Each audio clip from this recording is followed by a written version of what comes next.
Biblia, katika lugha ya asili ya Biblia, neno kazi lilikuwa na maana pana sana, na mara nyingine lilitumiwa kwa matendo au mazoea ya kawaida sana.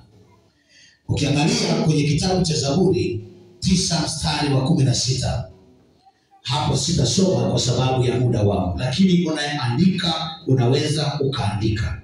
Lakini pia kitabu cha Amos 8 ule mstari wa 7 unaweza ukaandika na ukasoma kwa kuwa Biblia unayo. Lakini kitabu cha Efeso sura ile ya 2 na ule mstari wa 8 mpaka wa 9, na kitabu cha Timotheo wa 2 sura ya 1 mpaka ule sura mstari wa 9. Timotheo wa 2 sura ya 1 mstari wa 9. Matumizi yake ya pekee yanaweza kupangwa ama kugawanyika katika matumizi ya aina 3 tofauti katika maeneo matatu tofauti.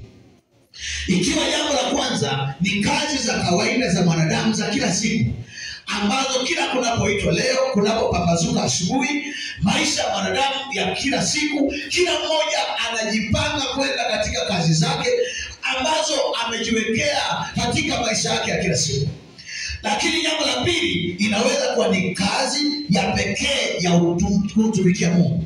Yaani mtu ambaye amewekwa kwa ajili ya kazi ya kumtumikia Mungu katika maisha yake. Hii tunaita kazi ya pekee unayoweza kupewa binafsi wakati mtu mwingine hajapewa. Ijapo katika maandiko wote tumepewa kufanya kazi, lakini katika hali ya kumtumikia, lakini kuna majukumu ya pekee Mungu huwa ameyatoa ambayo unaweza ukatamani na mtu mwingine awe kama wewe, hataweza kuwa kama wewe kwa sababu hajapewa kazi hiyo maalum. Tunaizungumzia unaposema kazi maalum katika hali ya kawaida ni huduma ya pekee ya kumtumikia Mungu.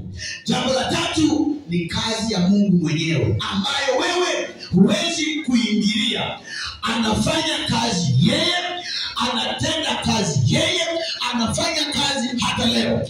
Wakati unapozungumzia habari ya kazi, manake unasema habari ya kazi ya kawaida, lakini pia habari ya kazi ya pekee, lakini pia kazi ya Mungu yeye mwenyewe. Mimi nitakimbia kidogo, sitaweza kukaa sana hapo. Ni kwamba tangu mwanzo Mungu aliwakusudia wanadamu kufanya kazi. Tangu mwanzo Mungu aliwakusudia wanadamu kufanya kazi, na ilikuwa ni mpango wa Mungu kabisa kwamba wanadamu